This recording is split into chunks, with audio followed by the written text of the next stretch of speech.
What's going on, guys? So the first clan siege has finished up. We had some mistakes that I made personally, and we have a terrible ninja event starting tomorrow. We're going to touch on all that stuff today, but the first thing I want to talk about is the victory chest I got, and I want to get your opinions. Did you like clan siege or did you not? Personally, I actually liked it more than I expected. My clan did next to no prep for this. Like, we kind of just let everybody do what they were going to do, didn't stress about it too much, and it was actually enjoyable for me. Now, granted, we got the victory. If we would have lost, this may not have been the same video. And that's why I want to hear from you guys. I've seen on other content creators' videos, the sentiment in the comments being kind of mixed. Like, some people love it, some people not a big fan. I've seen some clans get matched against clans that were absolutely not even matches whatsoever.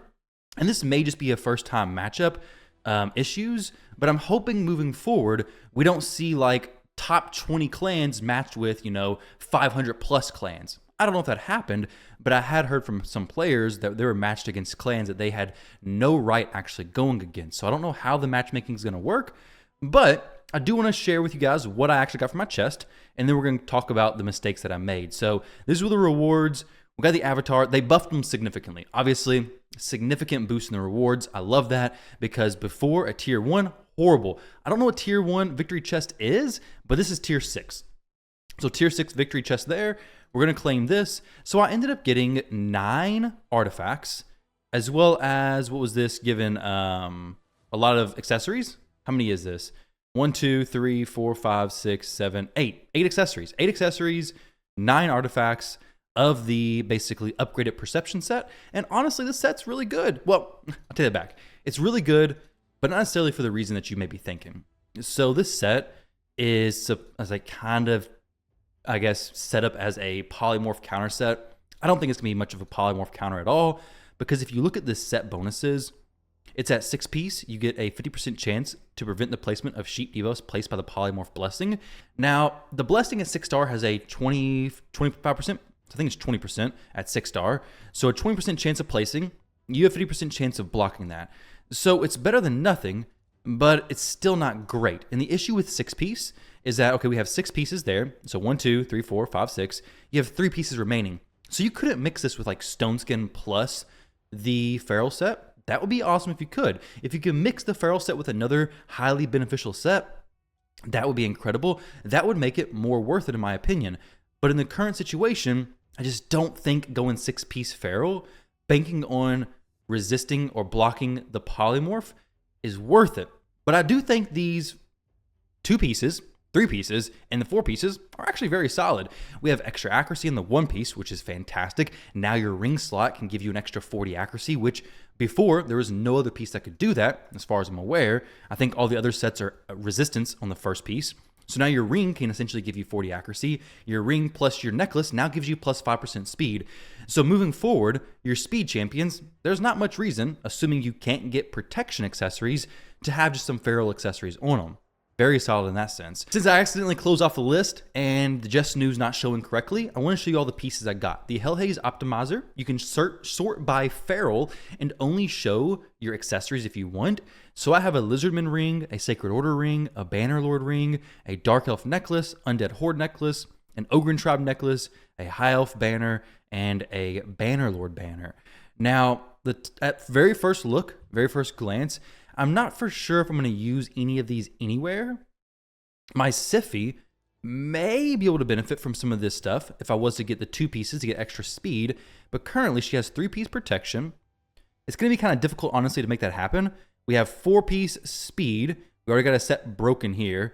So if I got a 2-piece feral, if I was able to fit a feral banner, if I was able to get a different protection helmet maybe, I could make that 3-piece and then 1, 2, 3, but then I'm kind of weird stuff there, breaking the speed set. So it's not worth breaking 1 speed set, and she doesn't need accuracy anyways.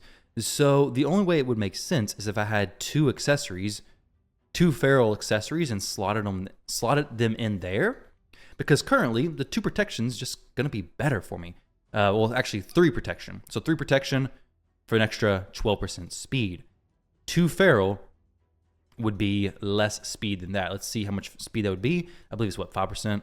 So yeah, 5% speed. We'll get 80 accuracy on a 3-piece set. So obviously this is better for your debuffers, but I think champions like Ramatu, for example, Any debuff champion who you want to have in Stone Skin plus something else could be very solid in Feral. With the example being Ramen 2 in Feral would be accuracy plus speed plus a block debuffs for 2 turns, which would prevent you from having bombs placed on your champion, which, speaking of, actually is a really good set for Mithrala now that I'm thinking about it, because what she could do is Stone Skin's not going to work. Stone Skin is actually probably one of the better ideas that I've had in a little while. Basically, Stone Skin's not going to work on Mithrala to prevent bombs. If she, against like Astrolith. If she resists it, she resists it, not a big deal. But assuming she doesn't resist it, she still needs accuracy. It goes into her resistance. If she has block debuffs, then unless they strip it, they can't place bombs on her anyways.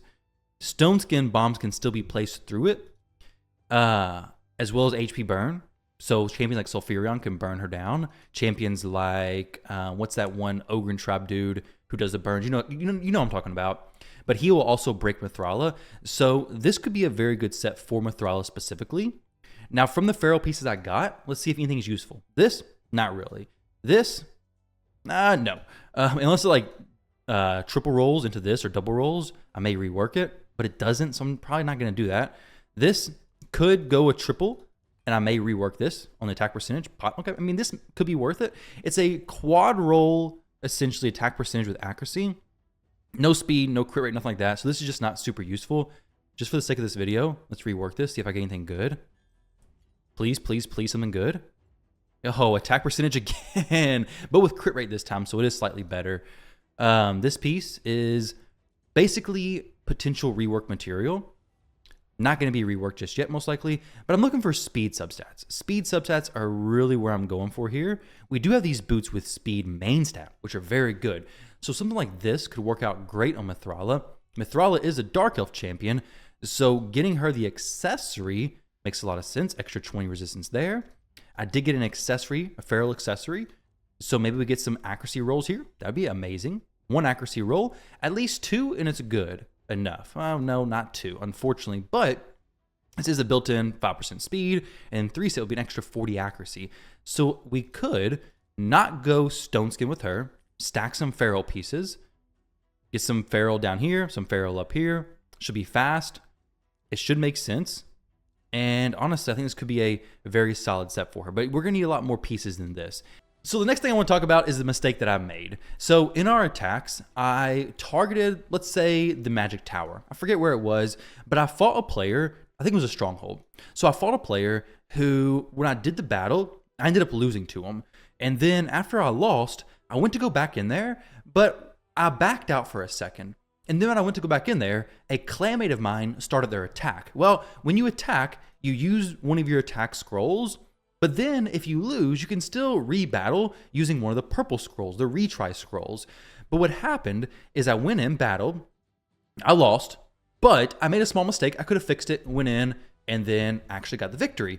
But instead, the other player didn't know I was attacking necessarily. Then he went in and started attacking. He actually won. So it was great. But what happened there is essentially I lost a scroll because I lost, and he somewhat wasted a scroll because he attacked somebody who I could have killed with my rebattle scroll. You got 3 of them I think 3 of them per clan versus clan siege or whatever. So if you want to prevent that from happening, make sure that if you're attacking something and you lose, you let everybody know, or you just instantly queue back into it. So you lose, back it out, get back in there as soon as you can, because it will save your team slot for like 3 minutes or something. So make sure you're locking that in. Or if you're attacking, try to check the clan chat or be in Discord, because you can't actually see clan chat when you're actually doing your fights. So something to be mindful of there to save you some overall scrolls. Like I said, we ended up winning, so it was all fine. But you don't want to just be wasting your scrolls if you don't have to. So just make sure you're not overlapping other people's attacks. Or whenever you see the fight, you can see the battle log at the bottom of their fight. I'll try to include a screenshot here, but you can see the battle log, the defense log, and actually right here. So like this little drop down, you can see, okay, these players attacked. If you see this happening, or if you see it happen, and like it was just recent, like you first clicked on it, there was nothing, and then the player finish their battle and then there was a battle log, maybe wait a little bit before you attack so you can see, okay, somebody's actually attacking this. Roas had a awesome defense there. But just some food for thought there. If you are doing an attack, make sure that you are paying attention to Discord. And if you're considering doing an attack, also pay attention to it, because if somebody's looking for you, hey, maybe it can stop you from wasting some of your scrolls. And then finally, we have the ninja shenanigans to talk about.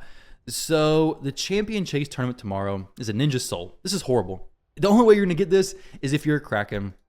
The Lizardman faction summon thing is going on as well. So a lot of players are going to be buying these shards and then opening these tomorrow, and it should give you points to the champion chase stuff. So that's even more of a reason for the Krakens to go pretty hard. If they stockpile today, they can do it tomorrow. If you don't buy anything today, though, you won't be able to do it tomorrow. So something to keep in mind there. You won't be able to do that tomorrow. So basically, this event is bad. I don't like it. I don't like it at all, because Plarium had released an announcement. In their announcement, they said there will also be special activities with an S where you can earn perfect souls for Ninja. But remember, you've only got from July 18th to August 15th to add this legendary warrior to your collection. Now, I have hope that this won't be the only chance, but it may be. And if it is, good luck if you go for it, but you better plan on spending a lot of money. You have to be opening some shards because you get serpent points from this anyways. And if you're going for the Mithrala stuff, you probably need this. So keep that in mind. So with this event, I don't want to go all in and say this is horrible yet. I would like to wait to see what else Plarium comes up with as far as some ways to get his 5-star soul, or maybe even a 4-star soul. 5-star soul is the sweet spot because that gives you brimstone guarantee, or can't be stripped. Not guaranteed, but it can't be stripped. It's okay on Ninja because you build him with accuracy anyways.